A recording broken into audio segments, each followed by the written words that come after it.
Hello guys, मेरा नाम है मीगो और आप लोग देख रहे हैं मीगो ट्यूब। चलिए डिस्कस लिमिट और गॉड की एपिसोड 48 को शुरू करते हैं।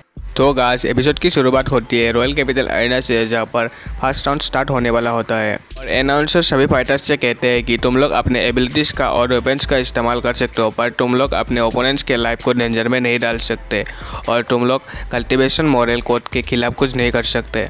और अरेना के लोग मैच के ऊपर डिस्कशन करने लगते हैं। कोई कहता है कि तुम्हें क्या लगता है कौन जीतेगा, हानबी यूनिवर्सिटी या फिर हेल यूनिवर्सिटी? में कोई शॉकिंग बात नहीं है, हानबी यूनिवर्सिटी हमेशा ही बॉटम से ही एलिमिनेट हो जाती है, इस साल भी ऐसा ही होगा। कोई कहता है कि मैंने सुना है हानबी के पास इस बार एक टैंगमिंग नाम का टॉप स्कोरर है।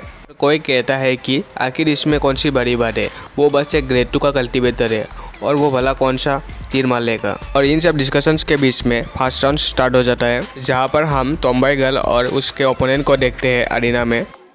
और यहाँ पर अनाउंसर फर्स्ट राउंड के कॉम्पिटिटर्स का नाम अनाउंस करता है। पहला कॉम्पिटिटर हानबी टीम से फेंग जियाविंग ग्रेड 2 और दूसरा कॉम्पिटिटर हेल यूनिवर्सिटी से सेंग डालोंग ग्रेड 3। और हमारी टॉम्बॉय उसके ओपोनेंट से कहती है कि मैं तुमको आसानी से हरा दूंगी।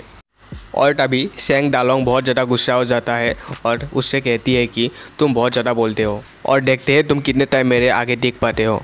और नेक्स्ट मूव में हम अपने टॉम्बॉय को अपने सिग्नेचर मूव को कास्ट करते हुए देखते हैं और सोचते हैं कि बॉस टैंगमिंग ने सही कहा था, इससे प्रोवोक करने पर ये इडियट गुस्सा हो जाएगा। नेक्स्ट सीन में हम देखते हैं कि हमारी टॉम्बॉय गर्ल अपने सिग्नेचर मूव फायर कैनन पंच से अपने ओपोनेंट को हिट कर देती है, जिसके इम्पैक्ट से उसका ओपोनेंट एक ही झटके में हेड हो जाता है।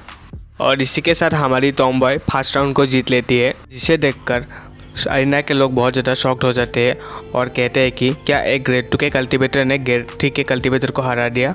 और इसी के साथ हमारा नेक्स्ट मैच स्टार्ट हो जाता है और ये match grade 3 cultivator Feng Jiao और हमारी जिंगजिंग के बीच में होता है। और नेक्स्ट सीन में हम देखते हैं कि फेंग जियाओ जिंगजिंग की तरफ बड़ी तेजी के साथ अटैक करने के लिए आ रहा होता है। सोचता है कि वाइस प्रेसिडेंट ने एक्वेम्सर निडल से मेरे एक्वेम्सर पॉइंट्स को बहुत ज़्यादा स्टिमुलेट कर दिया है, इससे मेरी मोबिलिटी बहुत ज़्यादा इंक्रीज हो गई है। वांग जिंगजिंग, चलो देखते हैं तुम्हारी शॉट ज़्यादा फास्ट है या फिर मेरी फिस्ट। और ये बहुत ही अच्छी बात है कि इसने अभी तक रिएक्ट नहीं किया है। मैं अपने अपरकट को यूज़ करके इस मैच को जीत लूँगा। और इसी के साथ हम जिंगजिंग को देखते हैं, जो सोचती है कि शॉट्स, स्क्वाट एंड अपरकट, यही टैंगमिंग ने मुझसे अभी अभी कहा था। अब ये मैच बहुत ज़्यादा बोरिंग हो रही है। और इसी के साथ जिंगजिंग फेंग जियाओ की अटैक को ब्लॉक कर लेती है और उसके नेक के ऊपर अपना शॉट को रख लेती है, जिसे देखकर फेंग जियाओ बहुत ज़्यादा डर जाता है और हार मान लेता है और सोचता है कि आखिर इसकी मूव्स इतनी फास्ट कैसे है। और सभी ऑडियंस कहते हैं कि इस लड़की ने एक ही मूव में एक ग्रेड 3 के कल्टिवेटर को हरा दिया।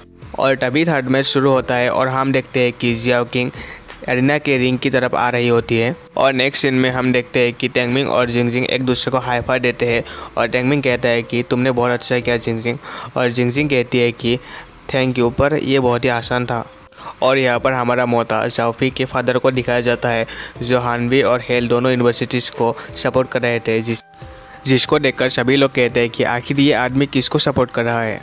और इसी के साथ हम देखते हैं कि हमारा मोता जाओफी उसके दोस्तों के पास दौड़ के आ रहा होता है और हियान कहता है कि अरे मोते, तुम इतनी देर से क्यों आए, मैच अभी ख़त्म ही होने वाला है। और मोता दौड़ते हुए कहता है कि थैंक गॉड, आखिर मैंने सही टाइम पर मैनेज कर लिया। और तभी हियान मोटे से पूछता है कि आखिर तुम्हारी सिस्टर हेल यूनिवर्सिटी की जनरल क्यों है। और मोटा कहता है कि दरअसल ये मुझे भी पता नहीं था कि मेरी सिस्टर हेल यूनिवर्सिटी टीम की जनरल है।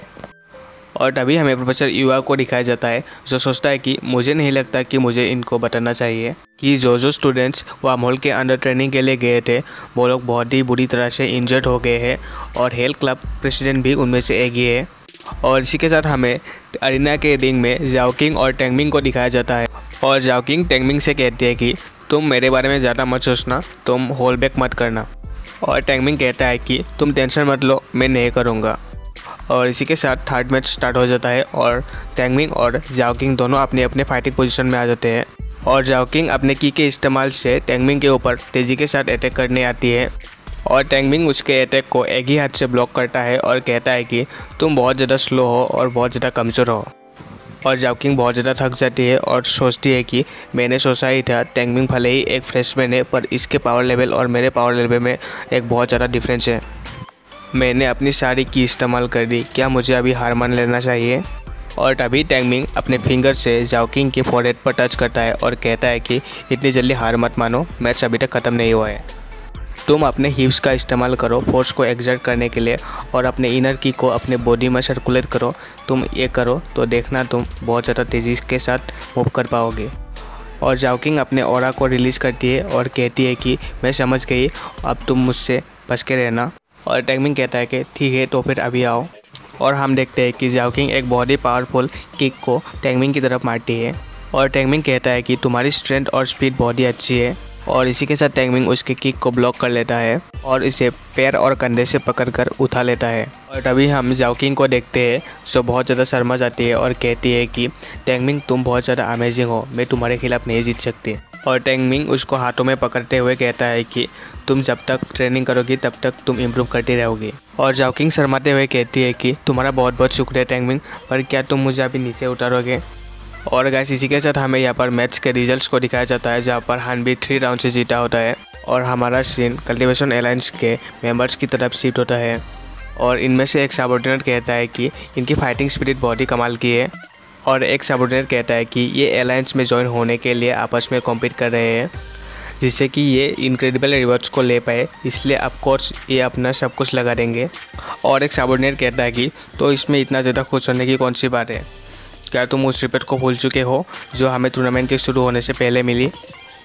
उस जांगजी नाम के लड़के ने टूर्नामेंट के शुरू होने से पहले ही फाइट करना शुरू कर दिया और उसने ड्रग्स का भी इस्तेमाल किया था। और वो एक क्रीपी सी स्माइल करता है और कहता है कि और मुझे लगता है कि ऐसे और भी होंगे और वो लोग अपने फ़ायदे के लिए कुछ भी कर सकते हैं। और दूसरा साबुर ने अपना हाथ टेबल पर मारते हुए कहता है कि मुझे लगता है कि ये सब ट्रबल तुम्हारी वजह से हो रहा है, क्योंकि तुम इस टूर्नामेंट को होने नहीं देना चाहते थे और तुम चाहते थे कि तुम कल्टिवेटर्स फैमिली के टैलेंटेड बच्चों को लो। और अभी एलाइन मास्टर भी कहते हैं कि हाँ तुम्हारे बातों पर पॉइंट तो है और इस साल के रिवॉर्ड्स इतने ज़्यादा इनक्रेडिबल है कि इसे पाने के लिए स्टूडेंट्स बहुत सारे गलत मेथड्स को अपना सकते हैं, इसलिए हमें अच्छी तरह से नज़र रखना चाहिए सब पर जिससे कि कोई एक्सीडेंट ना हो पाए। और एलाइन मास्टर कहते हैं कि इससे कुछ फर्क नहीं पड़ता कि कोई बच्चे कल्टिवेटर्स फैमिलीज के हैं या फिर कोई कम्युनिटीज के, जब तक वो लोग अच्छी परफॉर्मेंस दिखाएंगे तब तक वो हमारे लिए सेम ही है। और इसी के साथ हमारा सीन शिफ्ट होता है एक बेसमेंट की तरफ जहाँ पर किसी तरह का एक रिएक्टर होता है और यहाँ पर हम उन तीनों ईवल कल्टिवेटर्स को देखते हैं जो अपने हाथों से एक पिंक कलर का फायरवॉल बनाता है। और वो ईविल कल्टिवेटर कहता है कि चलो अब ऑडियंस को थोड़ा सा स्पेशल परफॉर्मेंस दिखाते हैं। और इसी के साथ वो अपने पिंक फायरबॉल को उस रिएक्टर में डाल देता है। और गाइस इसी के साथ हमारा ये एपिसोड 49 यहीं पर ख़त्म होता है। मिलते हैं गाइस दूसरे एपिसोड में।